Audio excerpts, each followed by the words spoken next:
ഭക്തിയും പ്രകൃതിയും ഒന്നായി മാറുന്ന അനുഭൂതിയാണ് സത്രം പുൽമേട് വഴിയുള്ള യാത്ര സമ്മാനിക്കുന്നത്. ഓരോ ദിവസവും 1000-ലധികം ഭക്തരാണ് ഇതുവഴി സന്നിധാനത്തേക്ക് എത്തുന്നത്.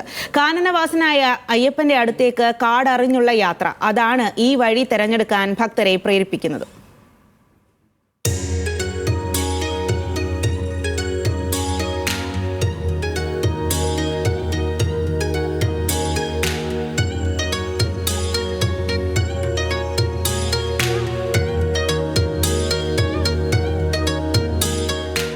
കല്ലും മുള്ളും നിറഞ്ഞ കാനനപാതയെ കോൺക്രീറ്റ് പാളികൾ മൂടി.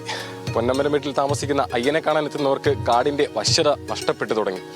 ഇതോടെയാണ് പുല്ലുമേട് സത്രം വഴി കൂടുതൽ ഭക്തർ സന്നിധാനത്തേക്ക് എത്തിത്തുടങ്ങിയത്.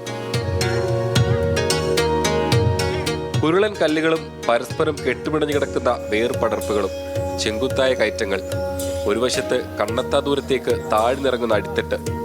യാത്ര കഠിനം തന്നെ, പക്ഷേ കാട് ഒരുക്കി വെച്ചിരിക്കുന്ന കാഴ്ചകൾ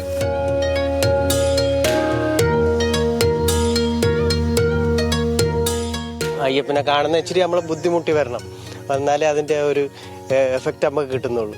നമ്മളിപ്പോൾ ഇത് കഴിഞ്ഞിട്ട് പോയാലും പിന്നെ നമുക്ക് വരാൻ ഭയങ്കര എനർജിയാണ് കിട്ടുന്നത്.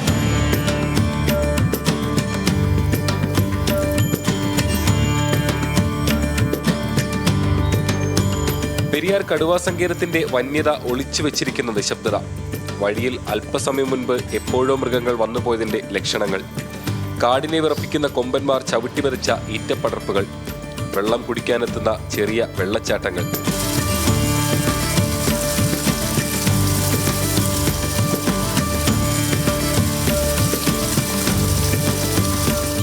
ഇത്തരം ചെറിയ കാഴ്ചകൾ തന്നെയാണ് പുല്ലുമേട് വഴിയുള്ള യാത്രയെ കൂടുതൽ ഭംഗിയാക്കുന്നത്. കഠിനമായ മലകയറ്റം ശരീരത്തെ അടുപ്പിക്കുമ്പോൾ ഇത്തരം കാഴ്ചകൾ മനസ്സിന് കുളിർമയേകുന്നു.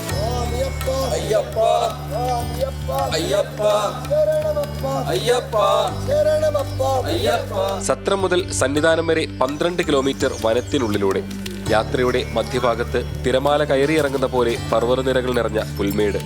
പൊന്നമ്പലമേടും സന്നിധാനവും ഒറ്റ നോട്ടത്തിൽ ഇവിടെ നിന്നും ദൃശ്യമാകും. ആനയുടെയൊക്കെ ശബ്ദം പോലെയൊക്കെ കേട്ടു. പിന്നെ കുറെ നേരം നടന്നു വന്നപ്പോഴത്തേക്കും പണ്ട് ഇങ്ങനെ ആയിരുന്നു ആ സൈഡും. ഇപ്പം അത് മാറി ട്രാക്ടറിൻ്റെ പുകയും കാര്യങ്ങളും.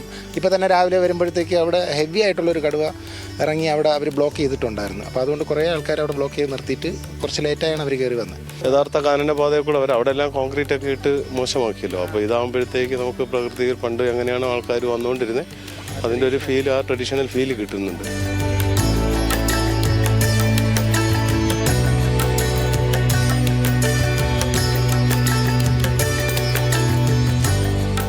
ശരാശരി 3000-ലധികം ഭക്തരാണ് ഇതുവഴി സന്നിധാനത്തേക്ക് എത്തുന്നത്.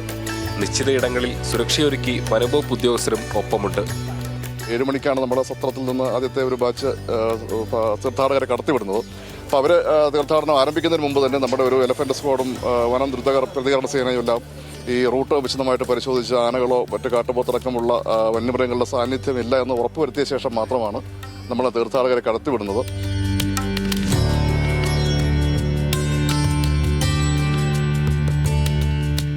സത്രം മുതൽ സന്നിധാനം വരെ നീളുന്ന കാനനപാതയിലെ ഏറ്റവും ഭംഗിയാർന്ന ഇടം, ചുറ്റും തലയെടുപ്പോടെ ഉയർന്നു നിൽക്കുന്ന ഒട്ടക്കുന്നുകൾ, പുൽമേട്. ഈ കാഴ്ചകളൊക്കെ തന്നെയാണ് ഈ യാത്രയെ കൂടുതൽ ഭംഗിയുള്ളതാക്കുന്നത്. ഈ മണ്ഡലകാലത്ത് തീർച്ചയായും അനുഭവിച്ചറിയേണ്ട ഒരു യാത്ര തന്നെയാണിത്. പുൽമേട് നിന്നും കൃഷ്ണപ്രസാദിനൊപ്പം ദേവൻ MP, ന്യൂസ് മലയാളം.